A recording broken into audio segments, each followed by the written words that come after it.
Alô, alô, opa! Sou eu, Paulinho Boa Pessoa, tô aqui. Tô aqui, cheguei. Tá tudo bem com você? Que bom, hein? Tá tudo certinho. Você não sabe o prazer que é eu poder chegar aqui no nosso canal e saber que tem você do outro lado. Não haveria nenhum sentido eu ter todo esse trabalho de separar essas histórias, assim, selecioná-las, né, as mais lindas, para que a gente pudesse interpretá-las. Se você não tivesse aí do outro lado, que sentido teria? Zero, nenhum. O sentido do meu trabalho é a sua existência. Que bom, hein?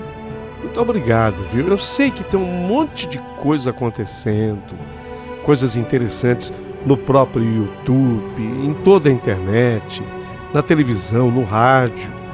E você, de repente, escolheu o nosso canal. Que privilégio, meu. Puxa, você não imagina o quanto isso me faz feliz. E quero fazer um convite para você. Não apenas ouça a história, mas se inscreva no canal. É muito importante, fortalece o canal junto ao YouTube. E o YouTube adora quando você dá aquele joinha, sabe, aquele positivo? Importante, dá uma clicadinha ali, não custa nada para você. E vai ajudar tanto o canal a ser propalado, divulgado. E aí ele fica mais conhecido e mais histórias chegam. Isso é muito importante. Agora, um pedido especial. Eu queria que você se tornasse membro do nosso canal. Queria que você viesse fazer parte da minha família no YouTube. Queria mesmo. Se inscreva. Você pode ser um membro VIP, você pode ser um membro premium, não importa. Você vai ajudar o canal, você vai contribuir com o canal. E sabe, você sai quando quiser, entra de novo quando quiser, não tem problema nenhum. Importante é que eu quero que você entre para ser nosso membro também, tá certo? Sim, lógico, quem tiver condição para isso, mas é coisa assim de R$7 acho que R$7 e alguns centavos por mês, a partir daí. Então você escolhe direitinho e venha ser membro do nosso canal, tá bom? Aí você entrando, eu me comprometo em mandar um beijo para você e o melhor agradecimento nas próximas histórias, ok? Isso posto, nossa, a história de hoje vai dar o que falar. Polêmica demais, demais. Mas é bonita, hein? História é linda, hein? Prepare o seu coração para as coisas que eu vou contar. Preparado? É? Então lá vamos nós. Meu querido Paulinho Boa Pessoa, meu nome é Sara Nunes. E hoje eu quero lhe contar talvez a história mais impressionante já apresentada aqui no seu canal. Antes de eu começar, queria solicitar a atenção de todos para que ninguém se precipite em críticas, porque a minha última intenção é falar mal de qualquer que seja religião. Não vou falar mal da religião de ninguém. Sei respeitar todo mundo e especialmente quando o assunto é religioso. Quero apenas me ater ao que aconteceu comigo. Tudo o que se deu na minha vida foi exatamente devido à religião. E eu quero te contar nos detalhes. Querido amigo, eu praticamente fui criada sem o meu pai. Ele, quando faleceu, ele era ainda muito jovem, o meu pai. Ele morreu num acidente de trabalho. Meu pai era mestre de obras e, lamentavelmente, ele caiu num fosso de elevador de um prédio em obras.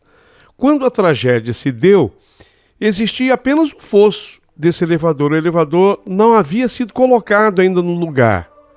E quando o papai apoiou no madeirite do fosso de elevador, o madeirite cedeu e meu pai caiu, Paulinho, lá do 10º andar. Olha, não teve o que fazer. Papai morreu no local. Eu tinha, na época, apenas 3 aninhos de idade. Então eu acabei sendo criada pela minha mãe, a senhora Jezebel. Esse é o nome da minha mãe. Lógico que a tragédia à vida com o papai foi um choque para toda a família. Mas para que você entenda o nível de ignorância da minha avó, a mãe da minha mãe, ela, quando soube da morte do meu pai, se saiu com essa. Foi, Jezebel, foi castigo de Deus para ele, Jezebel. Foi sim, porque ele não queria, filha, que você continuasse na congregação. Ele não queria que você continuasse lá. Eu já disse que isso foi castigo de Deus. Ele queria que você saísse da congregação onde já se viu. Foi castigo. Sabe, Paulinho, palavras da minha avó isso. Eu já disse que eu não quero entrar em polêmica religiosa. Até porque eu acho que a igreja em si, ela não tem culpa de nada. E sim, a cabeça dos seus seguidores. Isso independente da igreja, viu? A cabeça do seguidor é que é complexa demais. Mas olha a que ponto chegou a minha avó.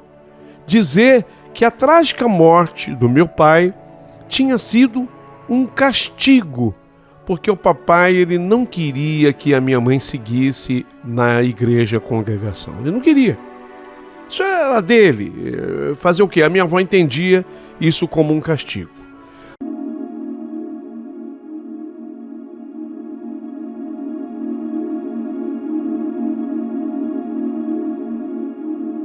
A verdade era que a minha mãe havia sido criada pela minha avó e ela não era muito diferente da minha avó, não. E se não acreditou em tudo o que falou a minha avó, pelo menos a minha mãe se calou. Então, foi assim que eu fui criada por duas ferrenhas evangélicas, minha mãe e a minha avó. E foi assim que eu fui criada, sabe, Paulinho? Por duas ferrenhas evangélicas, a minha mãe e a minha avó, e numa igreja extremamente rígida em sua doutrina. Bom, aí não é problema da igreja, o problema continua sendo do seguidor. A doutrina pertence à igreja e você entra para ela se quiser ou não. Aquela igreja que frequentávamos, ela era extremamente rígida. Foi logo a partir da minha adolescência que eu comecei a constatar de perto essa rigidez. Eu ouvia dizer que sexo só mesmo depois do casamento. Então foi assim que eu fui criada, sabe, Paulinho? Por duas ferrenhas evangélicas, a minha mãe e a minha avó. E numa igreja extremamente rígida na sua doutrina. Onde, a partir da minha adolescência, eu comecei a ser bombardeada por aquela ideia, sexo só depois do casamento e ainda assim com a clara intenção de procriar, a clara intenção de ter filhos. Esse ponto era muito debatido e eu não sei se em todos os lares de mocinhas daquela igreja, mas pelo menos no meu lar, sim. Era muito discutido, muito debatido. Não vou mentir e nem posso. Talvez por essa informação ser tantas vezes repetida na minha cabeça e na minha educação, esse assunto me instigava, sabe? O assunto sexo acabava mexendo comigo. Eu tinha muita curiosidade, mas isso era coisa apenas para eu pensar e nunca, e nem ao menos imaginar que eu pudesse fazer. Fazer jamais. Pensar, ninguém podia proibir os meus pensamentos. Ah, se fizer. Ah, se deixasse tocar. Ah, se acontecer. Prepare-se para enfrentar as fornalhas do inferno. Isso foi sendo incutido na minha mente.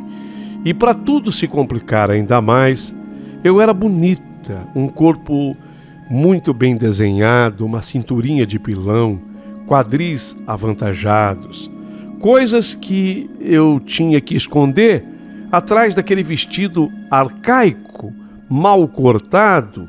O vestido era largo de propósito, sabe? Uma vez eu escutei a minha avó falando para a costureira que fazia minhas roupas. Pode alargar mais. É para esconder mesmo o corpo e não para deixá-lo aparente. Apesar disso tudo, a minha beleza prevalecia. E desde os meus 14, 15 anos, 16, os rapazes começaram a se interessar por mim. Mas eu era extremamente vigiada por uma mãe à minha direita e a minha avó à minha esquerda. Tive até uns namoricos, assim, na adolescência, mas dentro de uma rigidez absurda. Sequer admitia-se que eu desse um abraço no rapaz. No máximo era permitido ele segurar a minha mão. E olhe lá, o namoro, obviamente que assim, não prosperava, não progredia. E logo os rapazes acabavam desistindo. Mesmo sendo da igreja também esses rapazes, aquela rigidez toda imposta pela minha mãe em relação à minha pessoa, eles acabavam desistindo. Sim, os rapazes sabiam da doutrina da igreja, mas nem todos levavam aquilo a ferro e fogo, ao pé da letra. Foi assim que até 20 anos de idade eu fui tocando. E quando cheguei aos 20 anos, eu conheci o que eu vou chamar aqui de o grande amor da minha vida.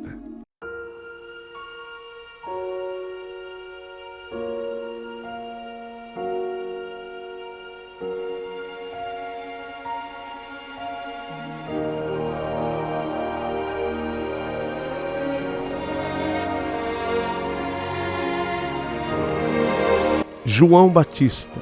Eu tinha 20, ele tinha 25 à época. João Batista chegou na minha vida e chegou com tudo. Ele era bonito demais e de cara nós nos apaixonamos um pelo outro. Ele soube como me envolver e mesmo usando aqueles ternos arcaicos da igreja, ainda assim eu o via tão lindo. E era com ele que eu queria me casar, sabe? Era ele que eu queria como o pai dos meus filhos. E eu senti no fundo do coração que aquele era o homem que Deus havia enviado para mim, João Batista. O que eu sentia por ele era muito forte, era algo impressionante, pois a cada vez que ele me tocava, eu sentia um tremor correr todo o meu corpo. Não estou exagerando não. Quem sabe, outra mulher que está me ouvindo agora, ela possa me entender, me compreender. Não sei se você já sentiu isso. Eu sentia o meu corpo inteiro estremecer. O que era mais anormal ainda era a minha temperatura, a temperatura corpórea. Ela se alterava. Sim, quando o João Batista se aproximava de mim, que ele me tocava, era como se eu fosse tomada repentinamente por uma febre. Eu não sabia de onde vinha isso. Se eram as labaredas que queriam sair de mim através daquele desejo todo reprimido, eu não sabia exatamente o que se passava, mas eu sentia que aquele fogo vinha de dentro de mim, tal qual fosse uma lava de vulcão ativo. Lógico que se eu percebia e sentia tudo isso, imagina o João Batista também sentia, porque apesar de termos sido criados à semelhança de Deus, nós não somos Deus, nós somos pecadores e possuímos esse fogo do desejo. João Batista, no fundo, como todo homem, ele queria ir muito além dos abraços, dos beijos. E evidentemente que vou confessar, eu também queria muito. Mas aquela repressão toda que eu recebia acabava me impedindo. E eu dizia, não, sempre não. Não era um não convicto, mas não. Quando eu queria explodir e dizer que sim, eu dava aquele não sem convicção. Não. E eu não sei como foi possível, mas o João Batista, ele resistiu ao longo de 2 anos de namoro. E eu também resisti, mas teve uma hora que não deu mais. Ele, vendo que comigo não iria conseguir absolutamente nada além daquilo que ele tanto buscava e queria, João Batista tomou aquela decisão. Ele tinha um irmão que morava na cidade do Rio de Janeiro e ele resolveu ir embora. seguiria na mesma religião por lá, só que no Rio ele teria uma vida, lógico, que diferente da vida daqui. E foi nesse instante que ele terminou o namoro comigo. E quando o fez chorando. Ele não queria terminar. Mas ele dizia: eu sou obrigado, Sara. Sou obrigado a fazer isso. Porque eu estou quase a perder o controle com você, sabe? Eu sou maluco por você. E eu tenho medo do que eu possa fazer com você qualquer hora. Mesmo até contra a sua vontade. Eu estou terminando com você para evitar um mal pior. Noutras palavras, ele estava terminando comigo pela impossibilidade de termos intimidades. Vocês estão me entendendo? Pela impossibilidade de termos sexo. Parece uma loucura isso, né? Mas era a verdade, era a realidade. Eu tentei argumentar dizendo para ele: João, ouça, eu também tenho vontade, mas eu não posso, quer dizer, agora não, João. Eu aprendi assim. Se você me ama, aguarda um pouco mais, ou antecipemos nós o nosso casamento. Mas ele tinha tomado uma decisão. Para se distanciar de mim, resolveu ir embora para o Rio de Janeiro.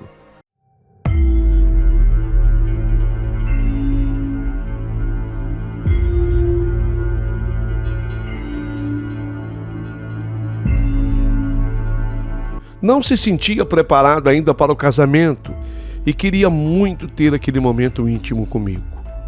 Olha, foi um momento extremamente delicado na minha vida. Foi muito difícil.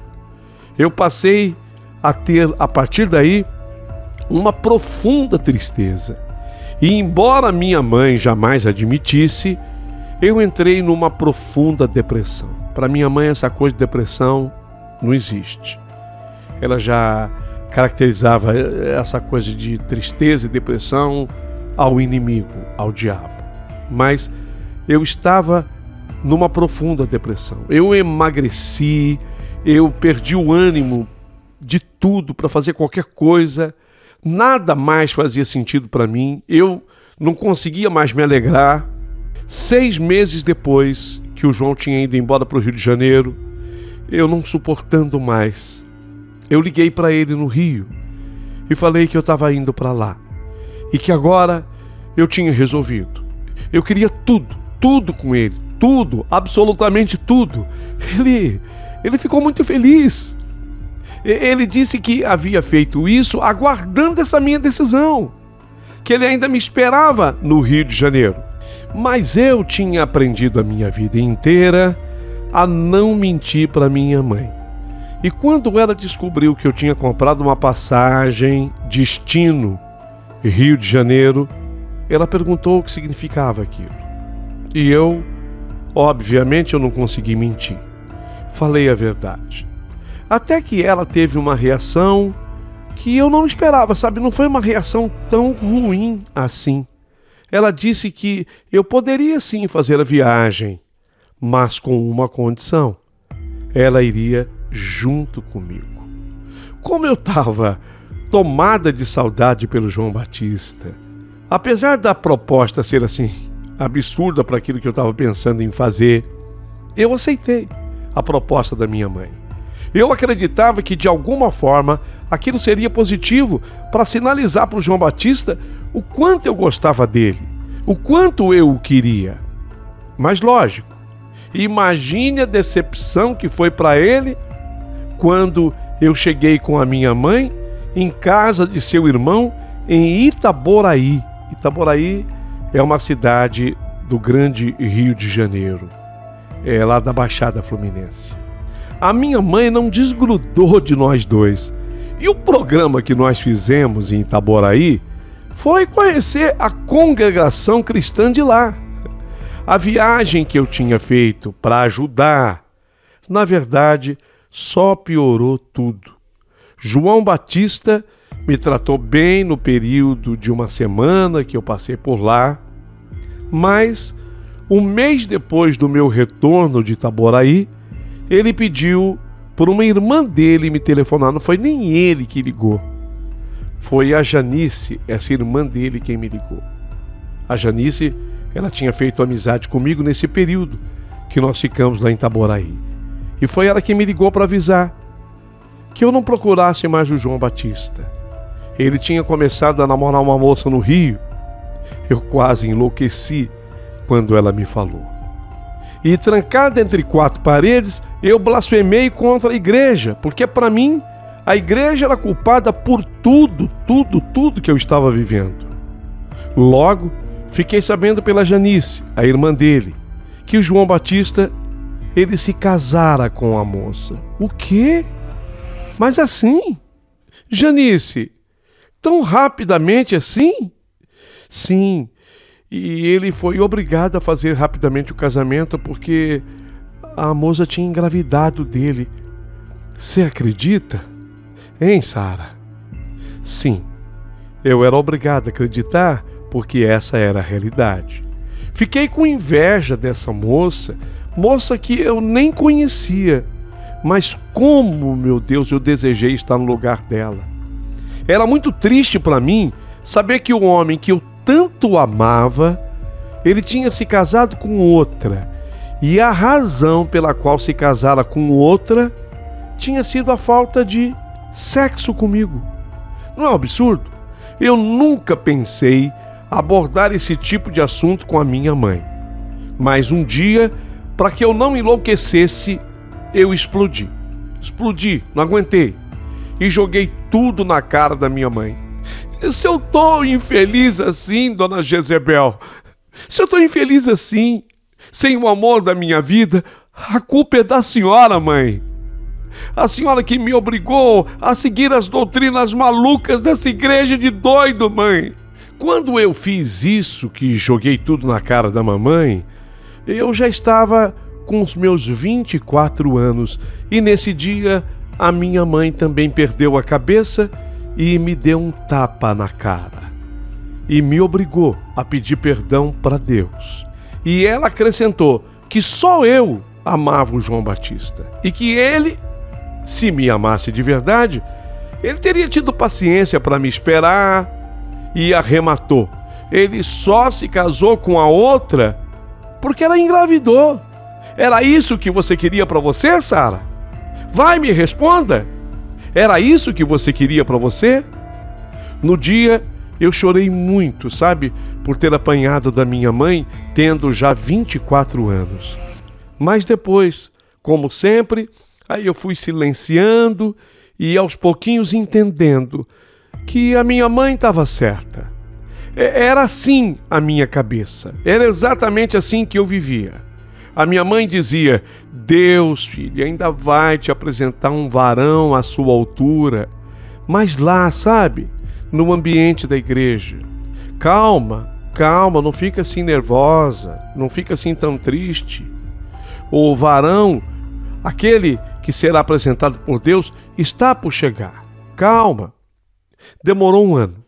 Um ano depois, surgiu na igreja Natanael. Natanael quem era? Ele era cunhado do pastor. Ele era viúvo. Ele tinha 41 anos à época. A mulher dele, desse Natanael, a mulher dele tinha falecido vítima de câncer. Essa mulher era irmã do pastor. Ele era também pai de duas meninas, o Natanael, a Diná e a Débora. O pastor da igreja já tinha conversado com a minha mãe.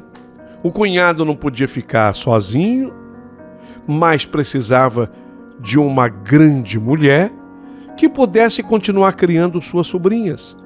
A Diná tinha 8 anos na época e a Débora tinha 6. E eles entenderam que eu era essa mulher ideal. E foi com essa clara intenção que eu acabei sendo apresentada a ele. Era assim, uma coisa arranjada, sabe? Mas vale aqui uma ressalva importante. Natanael, ele era um bom sujeito. Eu gostei dele. Ele era um homem também religioso, mas de uma boa instrução. Ele era formado em engenheiro civil. E eu pensei comigo, ora, por que não? De repente, as coisas arranjadas não são tão ruins assim, ora. Ao contrário de João Batista, o Natanael ele tinha pressa no casamento. Começamos a namorar e, para ajudar, as meninas, as filhas dele, elas gostaram de mim. Tudo caminhando bem. Então nós marcamos a data do casamento. Iria acontecer lá mesmo na igreja, num prazo de 3 meses daquela data. Na soma, assim, entre o conhecimento, o namoro, o casamento, dava um período de 7 meses. 7 meses. Mas neste prazo de 3 meses para o casamento, eis que aquilo acontece.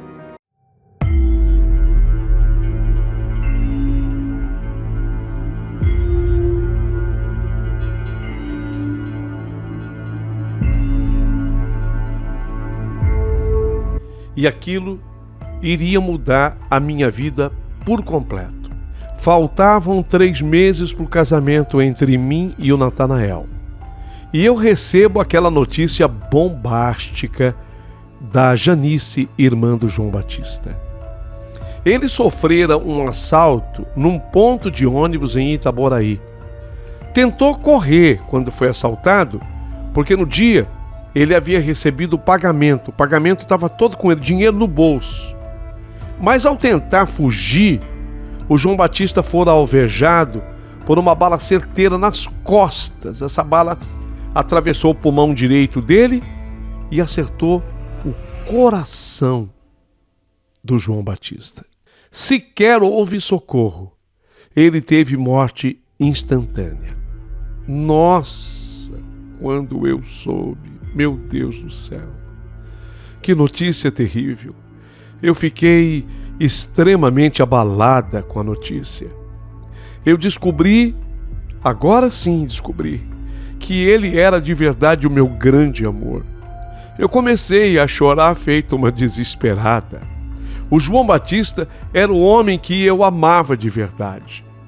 A notícia foi tão chocante, o choque foi tão grande, que eu tive um pico de pressão. E nesse pico de pressão aconteceu uma coisa terrível. Houve o rompimento de uma veinha no meu cérebro. Isso também recebe o nome de aneurisma. Afeta as artérias que fornecem sangue para o cérebro. Quando rompido, pode ser fatal em até 24 horas. A estimativa é que de 10 vítimas de aneurisma, 4 vão a óbito. Entre os sobreviventes, 66%, olha que número alto, 66% acabam sofrendo algum tipo de deficiência neurológica. E é uma deficiência que às vezes é permanente. E sabe quando foi que eu fiquei sabendo disso tudo? Assim que eu recobrei a consciência. O que já era uma raridade. Normalmente as pessoas que sofrem esse tipo de lesão, elas não ganham consciência para autorizar uma cirurgia cerebral. Normalmente, quem faz isso por elas é a família. Mas no meu caso, foi diferente. Eu tive o problema e eu voltei à consciência. E foi quando eu fui informada pelos médicos disso tudo. Olha, você teve um problema grave, gravíssimo, o rompimento de uma veia no cérebro, só tem um jeito, você precisa ser operada. E você vai nos autorizar a fazer essa cirurgia. Mesmo que haja do risco, porque em 66% dos casos, as pessoas acabam tendo sequelas. Ainda assim, você precisa fazer a cirurgia. Você vai ter que nos autorizar. Nossa, eu estava apenas com 25 anos. E de repente eu recebo essa sentença, né? Era uma cirurgia de grande risco, onde eu poderia entrar para o centro cirúrgico e jamais sair com vida dele. E depois não era só isso, ainda que com vida eu saísse, Havia 66% de chance de eu ficar com alguma sequela. Mas o que eu podia fazer? A não ser aceitar. Dr. Victor, quando veio conversar comigo, eu estava na UTI. Ele era o cirurgião responsável que iria abrir o meu cérebro para fazer tão delicada cirurgia. Foi ele quem me deu todas essas informações. É aquela coisa da medicina, de não esconder do paciente absolutamente nada, nem mesmo os riscos. Eu precisava estar totalmente consciente. Aliás, ele dizia que já era raríssimo alguém recuperar a consciência tendo o problema que eu havia tido. Ele acreditava existir uma grande chance de eu vencer, de eu sair daquela. No entanto, havia também o risco de morte iminente. Eu o autorizei e ele me deixou só. Quando eu fiquei sozinha naquela UTI, eu comecei, a ser tomada por uma avalanche de pensamentos. Eu estava deitada naquele meu novo leito, aquela UTI, ao lado da minha cama, uma profusão de fios ligados a mim, uma parafernália desconhecida. De quando em quando, eu olhava para as minhas mãos, vi as minhas unhas sem esmalte. Eu pensei isso porque havia uma senhora já idosa do meu lado e eu via o esmalte vermelho nas mãos dela. E eu pensei comigo, puxa, nunca usei um esmalte. Por quê? Sempre tive vontade, mas nunca usei. Era a doutrina. Eu não sabia se era a igreja que, na verdade, era tão rígida assim, ou se a rigidez vinha da educação que eu tinha recebido da minha mãe e da minha avó. Olhei para minha mão sem esmalte, naquele tom marmóreo, quase sepulcral. Fiquei triste. E aquela senhorinha do meu lado, já idosa, mas com as mãos vermelhas. Procurei em vão por um anel no meu dedo. Eu tinha um anel, mas ele não estava comigo naquela hora mais. O anel quem me havia dado era o meu noivo Natanael, com quem eu me casaria dali a 3 meses. Naquele anel se incrustara uma grande pedra de topázio amarelo. Lembrei-me que o anel ele não podia estar comigo porque em pouco tempo eu estaria no centro cirúrgico. Olhei para mim e vislumbrei, o meu corpo ainda belo, magro, insinuante, coberto agora por um tecido grosseiro de hospital, o qual anulava, os resquícios de toda a minha sensualidade. Eu estava ali qual uma sentenciada. Eu estava prestes a ser encaminhada para o centro cirúrgico. Se eu tivesse o menor sinal de rebeldia ali, seria interpretado como uma espécie de falta grave e, quem sabe, de problemas realmente psíquicos, e ainda mais que eu havia tido aquele problema no cérebro, as pessoas poderiam entender aquilo como sendo loucura. Eu fiquei pensando, e se eu morrer?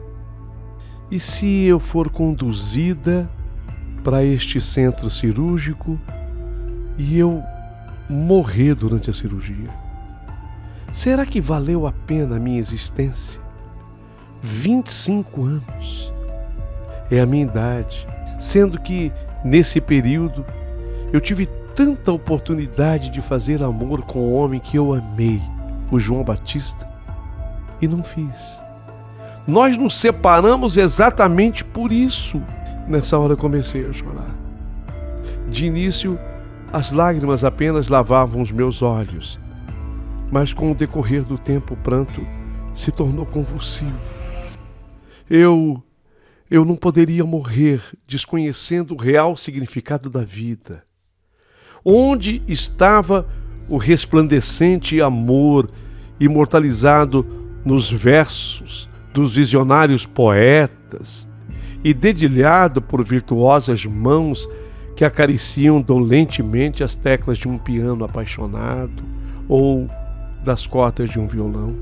O vácuo do silêncio cruel tomava conta de mim naquele instante. E naquela hora, fechando os olhos, ali na UTI, eu desejei que o João Batista estivesse lá. Eu queria viver com ele um momento de amor. Por mais louco que fosse esse meu desejo, eu estava numa UTI e consciente eu estava de que ele tinha morrido. Fechei os olhos e desejei que ele estivesse lá. E de repente, do nada, eu fui transportada daquela UTI para um quarto lindo, de uma cama redonda, imensa, com as cortinas de voal sendo balançadas por um vento. A janela estava aberta e foi pela porta daquele quarto que entrou o João Batista. João, você aqui? Ele abriu um sorriso e disse que sim, era ele, que viera atendendo especialmente aquele meu pedido. Ele se aproximou de mim, eu já estava deitada naquela cama, e ele se deitou ao meu lado, começou a acariciar o meu rosto, afagar o meu cabelo, e de repente ele me deu o beijo mais louco e apaixonado que eu jamais recebera em toda a minha vida. Foi um beijo que me tirou da órbita. Ele despiu o meu corpo, livrando-me de um vestido, depois das minhas peças mais íntimas, e naquele quarto o João fez amor comigo. Creiam, foi tão real, que eu cheguei a sentir um pouquinho da dor daquela primeira penetração. Mas não foi só isso. Eu experimentei o êxtase, a explosão daquele prazer. Acho que eu gritei sim. Gritei alto, gritei muito, porque só estávamos nós dois, só nós dois. Foi quando ele, me olhando nos olhos, ele disse: esperamos tanto tempo, mas felizmente aconteceu. Eu fui o primeiro homem da sua vida. Após ter dito isso, ele me beijou, nós nos abraçamos, ele se colocou de pé e saiu, mas desta vez não mais pela porta, mas aquela janela imensa, ela se tornara uma porta. Ele saiu por ali, caminhando. Foi indo em direção a uma luz que eu acreditava que fosse a luz do sol, até que à distância ele se perdeu.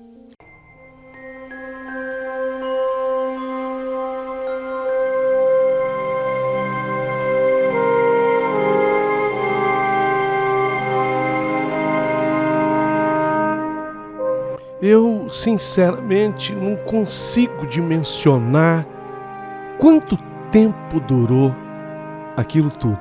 Mas, quando eu voltei a recobrar a minha consciência, eu já havia sido operada.